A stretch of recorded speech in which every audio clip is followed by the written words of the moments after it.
नमस्कार, मैं हूं पुष्पेंद्र चौधरी और आप देख रहे हैं आर्या न्यूज। तो आखिर आज वो दिन आ ही गया जिसको पूरे देश को बेसब्री से इंतजार था। आज लोकसभा चुनाव के मतगणना शुरू हो चुकी है और किसकी सरकार बनेगी और किसको निराशा हाथ लगेगी वो आज सब कुछ साफ हो जाएगा। तस्वीर साफ हो जाएगी, क्या कुछ रहेगा उत्तर प्रदेश में। जो अभी तक के हालात देखने को मिले हैं वहां पर समाजवादी पार्टी अभी बढ़त बनाकर आगे चल रही है। तो इंडिया गठबंधन को उत्तर प्रदेश के अंदर जरूर मजबूती देखने को मिल रही है। हालांकि देश के अंदर कितनी मजबूती इंडिया गठबंधन की देखने को मिलेगी और क्या कुछ परिणाम निकल कर आएगा, नतीजों में क्या रहेगा, वो सब कुछ शाम तक तस्वीर साफ हो जाएगी। फिलहाल हमारे साथ इस खास प्रोग्राम पर खास चर्चा में जुड़ने के लिए दो मेहमान मौजूद रहेंगे। उनसे भी हम चर्चा करेंगे कि आखिर क्या कुछ रहने वाला है। हालांकि उत्तर प्रदेश में जिस हिसाब से उम्मीद इंडिया गठबंधन ने शुरू में लगाई थी वो उस पर वो बिल्कुल खरे उतरते हुए साबित हो रहे हैं। इंडिया गठबंधन ने पहले ही कह दिया था कि उत्तर प्रदेश में जो हमारी सीटें हैं वो काफ़ी निकल कर आ रही हैं और उन्होंने लगातार 295 पूरे देश में जो सीटें थी उनको आने की बात कही थी। हालांकि 543 सीटों में से अभी तक एनडीए 296 सीटें लेकर बढ़त बनाकर आगे है, तो वहीं इंडिया गठबंधन 228 सीटों पर बढ़त बनाकर चल रहा है। फिलहाल देखते हैं कि आखिर इंडिया गठबंधन कितनी सीटें जीतने में कामयाब हो पाता है, इंडिया गठबंधन के साथ जितने भी सहयोगी दल हैं वो कितनी सीटें जीतने में कामयाब हो पाते हैं और किसकी सरकार बनती हुई यहाँ पर नजर आती है। हालांकि एग्जिट पोल के हिसाब से पहले ही मोदी सरकार को यानी कि एनडीए को बहुमत मिल चुका था, लेकिन वो सिर्फ एक अनुमान होते हैं। अनुमान के आधार पर जितने भी एग्जिट पोल हैं वो बनाए जाते हैं। हालांकि आज नतीजों का दिन है और आज बहुत बड़ा दिन है। आज पूरे देश की जनता निगाहें टिकाकर देख रही है आखिर नतीजों में क्या कुछ होने वाला है। दिल्ली से, मध्य प्रदेश से, जितने भी राज्य हैं।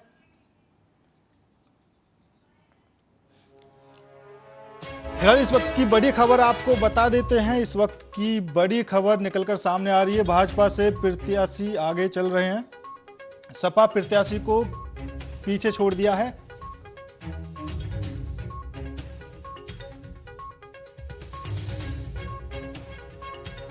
से आगे चल रहे हैं अमित शाह। गुजरात की गांधीनगर सीट से उम्मीदवार हैं, वो फिलहाल 5 लाख वोटों से आगे चल रहे हैं। भाजपा प्रत्याशी अमित शाह गांधीनगर से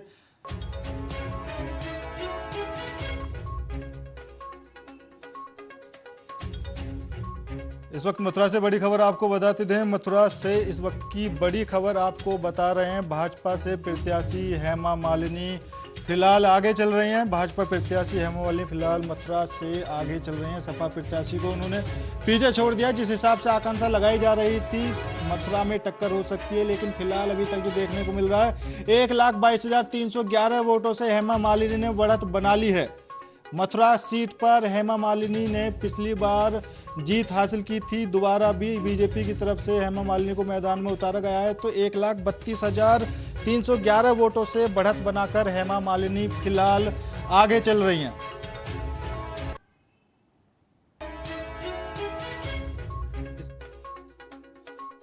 हम आपको बता देते हैं जहां पर भाजपा से कंवर सिंह तंवर 1104 वोटों से आगे चल रहे हैं। भाजपा के कंवर सिंह तंवर अमरोहा सीट से आगे चल रहे हैं, वहीं सपा प्रत्याशी को उन्होंने पीछे छोड़ दिया है।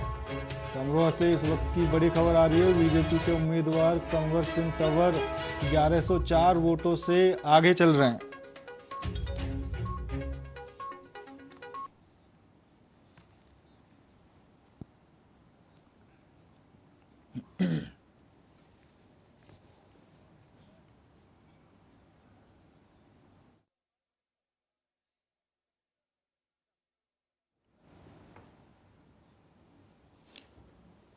और आज काफ़ी विशेष दिन है और पूरे देश की निगाहें आज परिणामों पर टिकी हैं और इसी चर्चा के लिए हमारे साथ भारतीय जनता पार्टी से राहुल आनंद जी जुड़ चुके हैं। सर, आपका बहुत बहुत स्वागत है।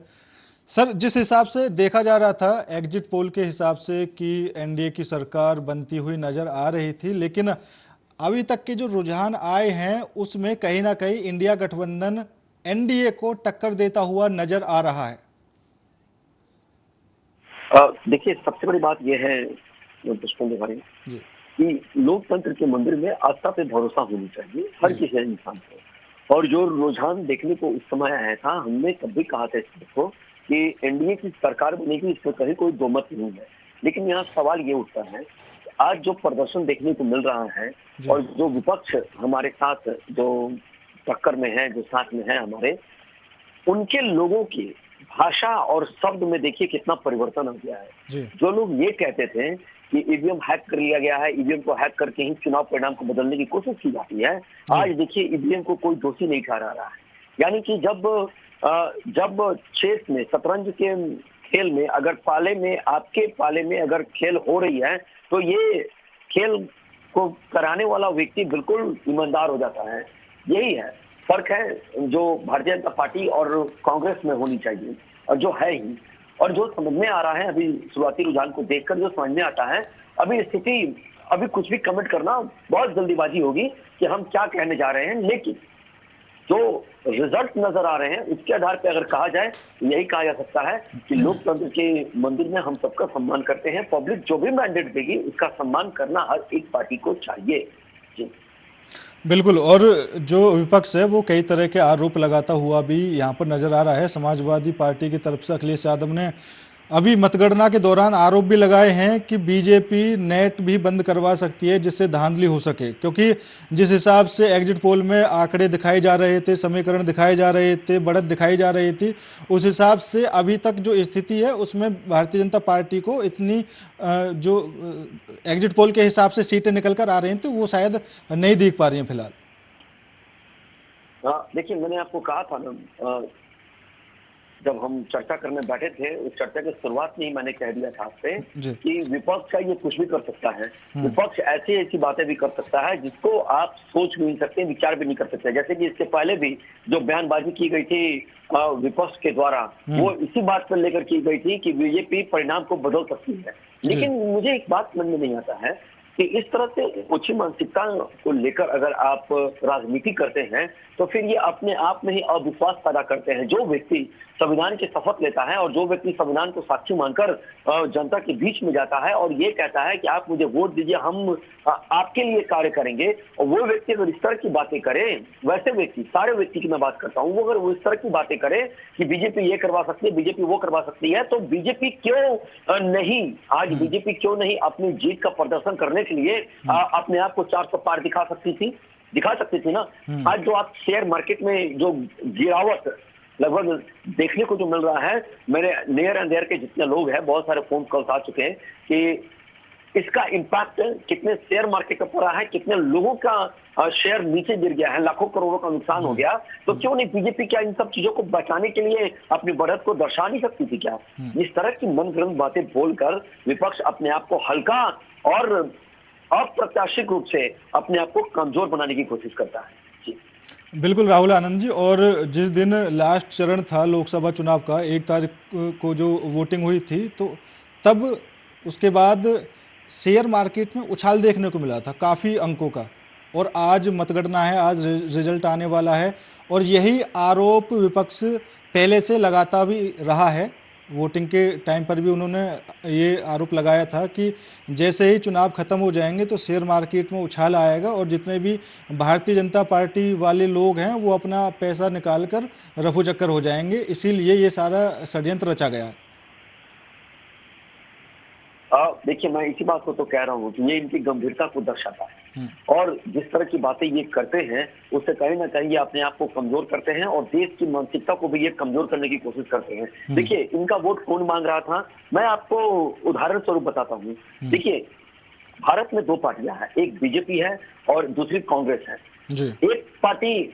एक पार्टी संविधान के तहत बातों को करती है कि हम देश में ये चीजों को लेकर आएंगे, और एक पार्टी अपने आप को सेकुलरिज्म बनाने के लिए कहती है। जब संविधान की प्रस्तावना की बात की जाती है तो उस समय समान नागरिक कानून की चर्चा की जाती है, और संविधान की जरूरत को दूसरी पार्टी जो सेकुलर बनने की कोशिश करती है वो कहती है कि हम इसको आने ही नहीं देंगे। एक पार्टी कहती है कि हम देश में की अर्थव्यवस्था को हम तीसरे नंबर पर ले जाने की कोशिश करेंगे और लेकर आएंगे, इसकी मैं गारंटी देता हूं। दूसरी पार्टी कहती है कि हम देश में जातीय जनगणना करवा देंगे, जो सेक्टर बनने की कोशिश करती है। एक पार्टी कहती है कि हम साफ सुथरी बात करेंगे। जो रणनीति मेरी तैयार होगी वो तैयार होगी मेरे मिशन और विजन के ऊपर होगा कि देश को कैसे आर्थिक मोर्चे पे, कैसे सामाजिक मोर्चे पे मजबूत बनाना है, इसकी हम चर्चा करते हैं। दूसरी पार्टी जो सेक्युलरिस्ट बनने की कोशिश करती है, उसके वोट पाकिस्तान से मांगने की कोशिश की जाती है। तो इस तरह की बातें हैं जो अब हमको बिल्कुल अलग लगती हैं इन पैमानों पे। लेकिन जो आज बिहार के अंदर भी अगर आप देखिए, बिहार के अंदर लगभग 33-34 सीट पे बीजेपी ने, मतलब एनडीए ने बढ़त अपनी बना रखी है। तो ये भी चर्चा का एक विषय होना चाहिए। और जो लोग लोकतंत्र में जो 140 करोड़ जनता का जो हम सम्मान करते हैं, जिसके बारे में हम लगातार बोलते आए हैं, अगर उनके ऊपर अगर हम बात करें तो ये कह सकते हैं आपसे कि कोई हमारे पक्ष का होता है, कोई हमारे विपक्ष का होता है, लेकिन जीत और हार जब तय हो जाती है तो सरकार सबको लेकर चलने की बात करती है। जो भारतीय जनता पार्टी करते आई है, लगातार कहती आई है कि सबका साथ, सबका विकास और सबका सम्मान के साथ हम काम करेंगे।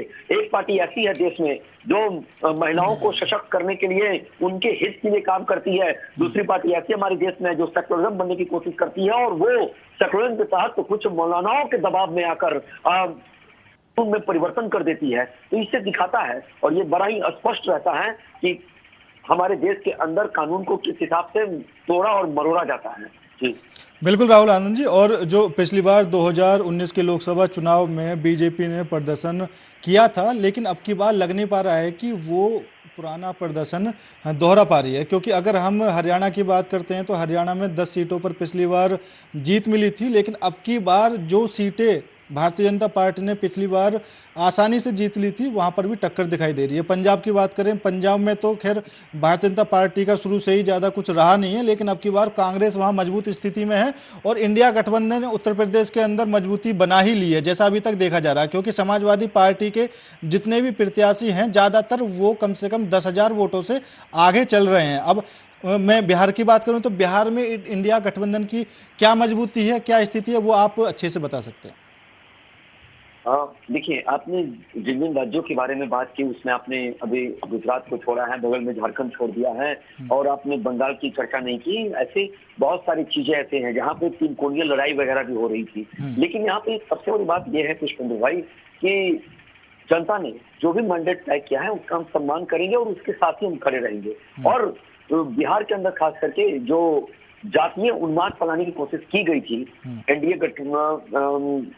इंडियन अलायंस के द्वारा जो जातीय उन्माद फैलाने की कोशिश की गई थी इंडिया गठबंधन के द्वारा, उसको अगर हम देखें तो उस पर भारतीय जनता पार्टी ने काबू पाया है और जनता के बीच में जाकर ये समझाने में सक्षम रही है कि जो लोग बिहार के विकास के साथ नहीं जुड़े हैं वो इस तरह की तोड़ना, लटकाना और भटकाने वाली बात करते हैं, जिससे भारतीय जनता पार्टी का जो प्रदर्शन अभी तक नजर आ रहा है 33-34 सीट को लेकर, तो मैं समझ सकता हूं और बिहार की जनता को इसके लिए साधुवाद और धन्यवाद देना भी जरूरी है। बिल्कुल राहुल जी। और दूसरी सबसे बड़ी बात जो यहाँ पर देखने को मिल रही है, पिछली बार स्मृति ईरानी ने राहुल गांधी को बड़े मार्जिन के साथ हराया था, लेकिन अब की बार 30,000 वोटों से अभी तक वो पीछे चल रही हैं। सुल्तानपुर से मेनका गांधी पीछे चल रही हैं, लखीमपुर खीरी से अजय मिश्रा टैनी पीछे चल रहे हैं। मतलब बीजेपी के जो दिग्गज नेता थे वो अब की बार पीछे चल रहे हैं। देखिए, विधानसभा वाइज जब गिनती शुरू होती है तो कभी कोई दल तो कभी कोई दल आगे पीछे हो सकता है, लेकिन अंतिम रुझान आने तक हम सबको इंतजार करना चाहिए और ये भरोसा बना के रखना चाहिए कि चुनाव आयोग ने जो परिणाम दिखाते चल रहे हैं उसके ऊपर भरोसा जताने की आवश्यकता है। देखिए, मैं यहाँ कोई टीका टिप्पणी करने आपके पास नहीं बैठा हूँ, लेकिन फिर भी आपको मैं बता दूं कि लगभग महाराष्ट्र की देखी जाए तो बीजेपी के पाले में 11 सीटें आई हैं, पश्चिम बंगाल की देखी जाए तो बीजेपी के पाले में अब तक 10 सीटें आ चुकी है, जो अब तक रुझान दिखाया जा रहा है। उड़ीसा में 18 सीटें आ गई हैं, तेलंगाना में 9 सीटें आ गई हैं, आंध्र प्रदेश में बीजेपी को 3 है, केरल में हम बहुत करीब है बीजेपी को, गुजरात में देखा जाए तो 24 सीटें हैं, कर्नाटक में देखा जाए तो 14 सीटें हैं। तो अभी सबको अगर जोड़ा जाए तो एक जगह जो रुझान आएगा उसके बाद हम हार जीत का फैसला को तय कर सकते हैं। अभी शुरुआती दौर में कोई गाड़ी बहुत तेजी से चल रही है, कोई गाड़ी बहुत स्लो चल रही है, किसी को स्पीड ब्रेकर का सामना करना पड़ रहा है, तो इस तरह की परिस्थितियां और स्थितियां बनते रहेंगी।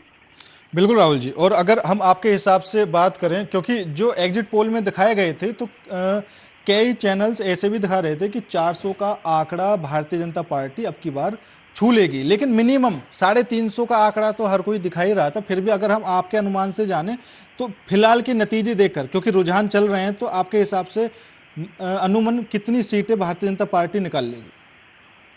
देखिए, भारतीय जनता पार्टी 300 से ऊपर रहेगी, ये हम लोगों ने देख लिया है और इसका आकलन भी कर रखा है।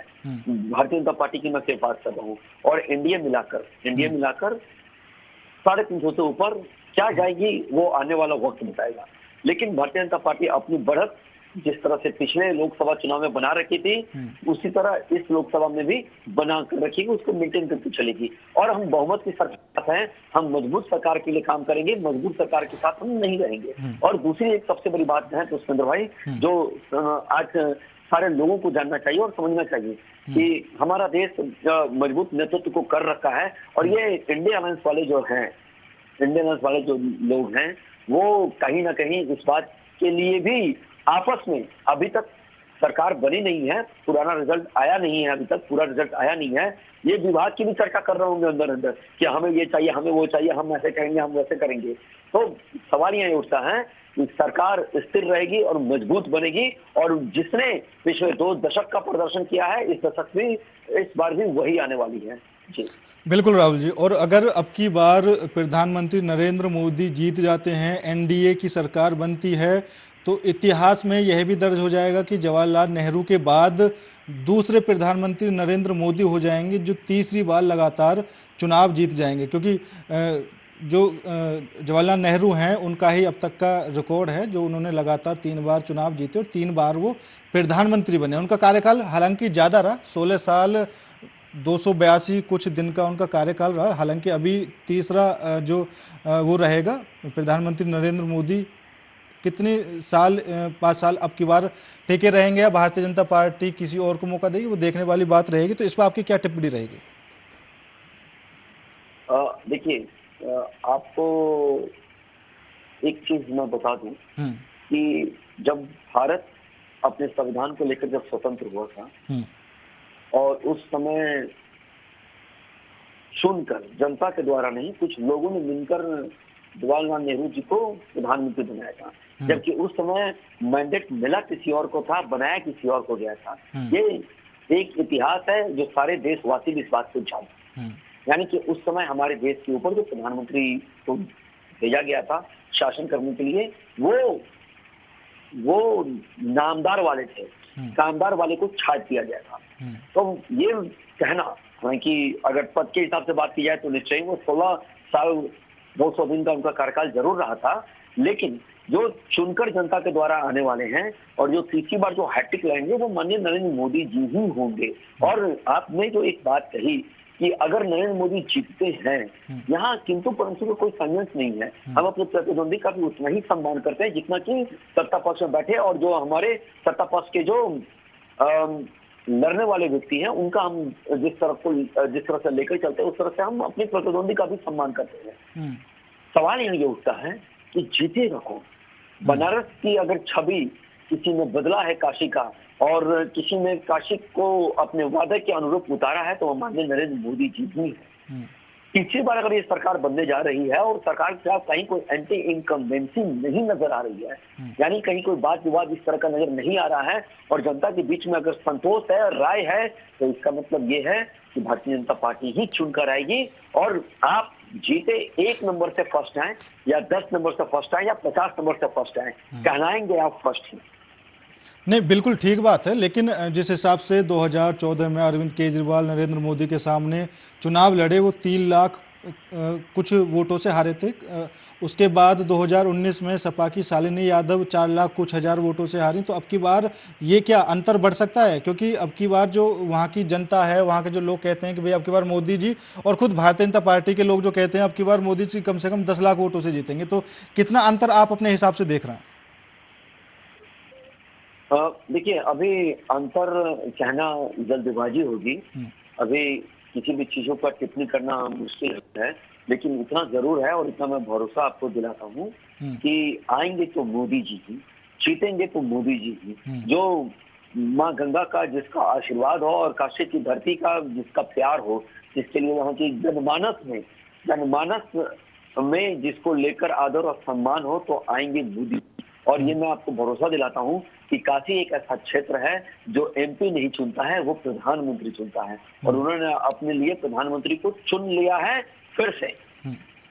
बिल्कुल राहुल जी। और दिल्ली की जो हम बात कर रहे थे कि दिल्ली में, और ऐसा जो एग्जिट पोल है वो भी बता रहे थे कि कहीं ना कहीं एक सीट पर भारतीय जनता पार्टी को नुकसान हो सकता है। वो चांदनी चौक की सीट बताई थी, प्रवीण खंडेलवाल वहाँ से भारतीय जनता पार्टी के सदस्य हैं और उनके सामने जेपी अग्रवाल कांग्रेस हैं। लेकिन अब की बार ऐसा वहाँ पर लग रहा है कि दिल्ली में बीजेपी क्लीन स्वीप कर सकती है, क्योंकि उस सीट पर भी आगे चल रहे हैं और जो बाकी 6 सीट हैं उन पर भी भारतीय जनता पार्टी बढ़त बनाकर आगे चल रही है।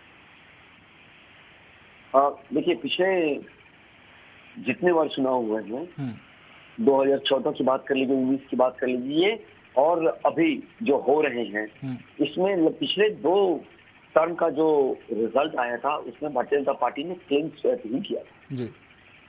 तो दिल्ली में कहीं कोई शक नहीं है, वो राष्ट्रीय राजधानी है, दिल्ली में कहीं कोई शक नहीं है। और जहां तक सवाल उठता है पूरे देश की स्थिति को लेकर, तो भारतीय जनता पार्टी का वोट प्रतिशत भी कई राज्यों में बहुत तेजी से बढ़ा है, सीटें अभी क्लियर नहीं हो पाई हैं। और तीसरी जो एक अंडरलाइन करने वाली बात है कि पूरे देश में जो एक माहौल, अलग सा एक माहौल था, वो उसमें सकारात्मक माहौल में भारतीय जनता पार्टी ही एक ऐसी पार्टी है जो खुलकर और शानदार, जबरदस्त और जिंदाबाद तरीके से आने वाली है।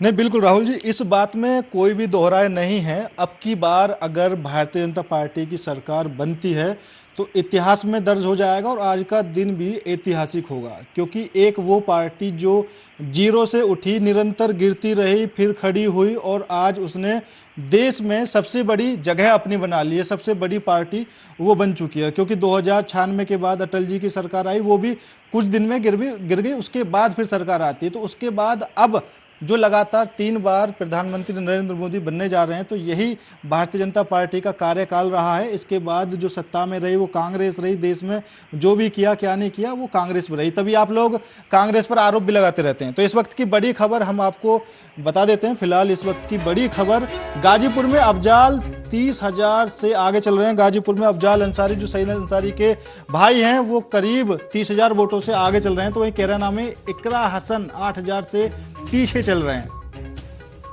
इस वक्त की बड़ी खबर, राहुल गांधी रायबरेली में 1 लाख वोटों से आगे निकल चुके हैं। तो वहीं कासगंज में बीजेपी के प्रत्याशी 800 वोट से आगे फिलहाल बढ़त बनाकर चल रहे हैं। गेसड़ी विधानसभा सीट पर सेलू 48 वोट से आगे हैं। तो वहीं हमीरपुर में पुष्पेंद्र चंदेल 11,000 से आगे बढ़त बनाकर फिलहाल चल रहे हैं। रामपुर में सपा के मुहिबुल्ला 50,000 से आगे निकल चुके हैं, क्योंकि रामपुर समाजवादी पार्टी का गढ़ कहा जाता था। तो वहीं बाराबंकी में तनुज पुनिया 51,000 वोटों से आगे बढ़त बनाकर फिलहाल चल रहे हैं। बाना में आर.के. पटेल 3,000 से आगे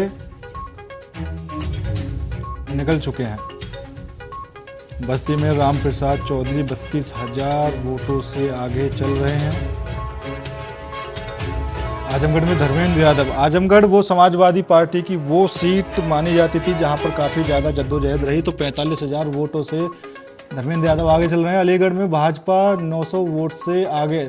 अलीगढ़ में जो अभी मौजूदा स्थिति थी वहां पर जो दिखाया जा रहा था कि सतीश गौतम पीछे हो चुके हैं और जो समाजवादी पार्टी के विजेंद्र चौधरी हैं उन्होंने वहां पर बढ़त बना ली थी, लेकिन 900 वोटों से सतीश गौतम फिलहाल आगे हो चुके हैं। तो एक बड़ी खबर कह सकते हैं, जहां पर एक सीट जो दिखाई दे रही थी कि बीजेपी वहां पर कमजोर स्थिति में थी, लेकिन अब की बार फिलहाल 900 वोट से विजेंद्र चौधरी पीछे हो चुके हैं, सतीश गौतम वहां से आगे निकल चुके हैं। तो वहीं अगली सीट की हम बात कर लेते हैं। फिलहाल चंदौली में केंद्रीय मंत्री 250 वोट से पीछे हो चुके हैं। सपा के वीरेंद्र सिंह से पीछे हुए महेंद्र नाथ पांडे। अलीगढ़ में सपा के विजेंद्र सिंह 3500 से आगे।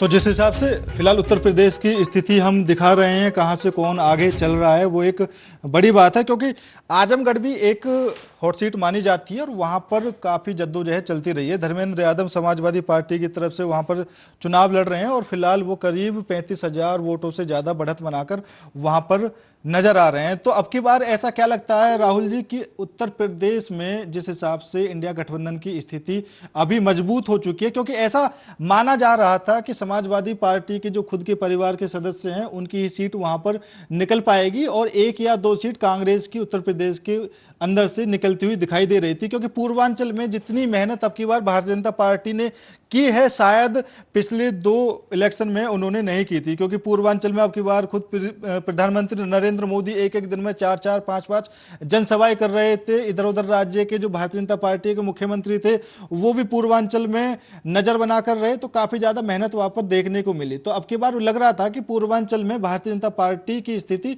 मजबूत हो जाएगी। जौनपुर में भी देखा जा रहा था कि वहां पर धनंजय सिंह के समर्थन देने के बाद भारतीय जनता पार्टी से कृपाशंकर सिंह जीत जाएंगे, लेकिन वहां पर भी बाबू सिंह कुशवाहा जो समाजवादी पार्टी के उम्मीदवार हैं वो टक्कर देते हुए नजर आ रहे हैं। मतलब पूर्वांचल में अभी भी टक्कर है, ऐसा नहीं है कि भारतीय जनता पार्टी ने जितनी मेहनत की वो वहां पर साफ दिखाई दे रही है और वो वहां से सीटें निकाल लेगी। टक्कर तो है, समाजवादी पार्टी टक्कर तो दे रही राहुल जी हर जगह।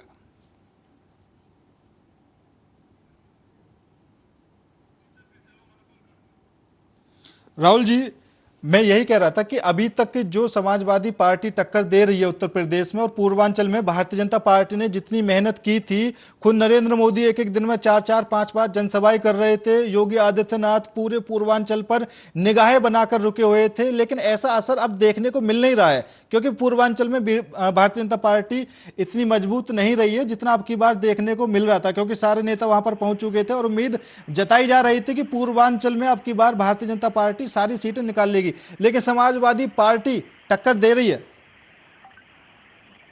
हाँ, देखिए, लोकतंत्र में पुष्पेंद्र जी सबसे बड़ी जो आस्था की बात जो की जाती है, कभी आपका तो कभी मेरा। हर पार्टियां अपना अपना मेहनत करती है और अपना अपना बेस्ट देती है। अगर पूरे देश की अगर हम बात कर लें तो माननीय प्रधानमंत्री जी ने सबसे ज्यादा रैलियां की हैं और कुछ लोग ऐसे थे जिनको धूप में निकलना भी गवारा नहीं था।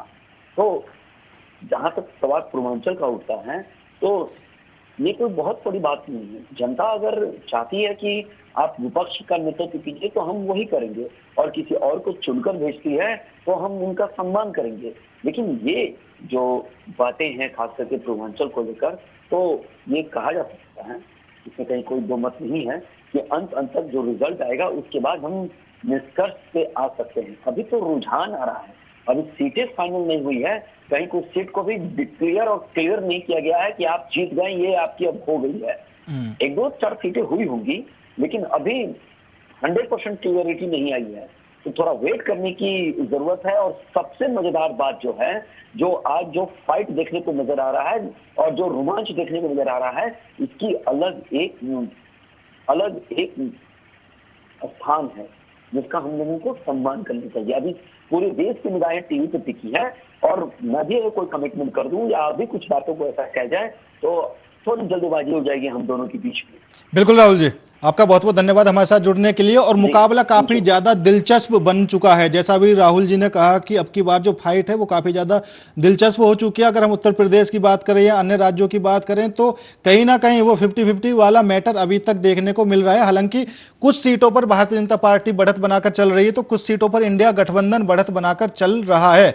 और देख सकते हैं कि उत्तर प्रदेश के अंदर फिलहाल 30 से 35 सीटें ऐसी हैं जहां पर समाजवादी पार्टी बढ़त बनाकर चल रही है। हालांकि इंडिया गठबंधन के साथ साझेदारी में समाजवादी पार्टी उत्तर प्रदेश के अंदर है, और कितनी सीटें उत्तर प्रदेश के अंदर से वो निकाल सकती है और कितनी सीटें कांग्रेस के खाते में जाएंगी ये भी आज क्लियर हो जाएगा। परिणाम के नतीजे चल रहे हैं और किसको कितनी सीटें मिलती है वो भी क्लियर हो जाएगा, क्योंकि भारतीय जनता पार्टी जिन सीटों पर मजबूत दिखाई दे रही थी उत्तर प्रदेश के अंदर, उन सीटों पर वो पीछे हो चुकी है। अमेठी में स्मृति ईरानी जो एक दिग्गज नेता मानी जाती हैं भारतीय जनता पार्टी की, वो इस सीट पर केएल शर्मा के सामने बिल्कुल पीछे हो चुकी हैं और वहां पर अभी जो रुझान ताजा आ रहे हैं उसमें कांग्रेस प्रत्याशी आ गए हैं और हो भी सकता है कि भारतीय जनता पार्टी की तरफ से उस सीट पर अब की बार हार देखने को मिले। अगर वहीं रायबरेली की बात करें तो रायबरेली में राहुल गांधी फिलहाल आगे चल रहे हैं और उस सीट पर वो काफी मजबूती के साथ दावेदारी पेश कर रहे हैं। वहां पर 4 बार मौजूदा सांसद रही थी सोनिया गांधी, 4 बार लोकसभा का चुनाव उन्होंने वहां से जीता था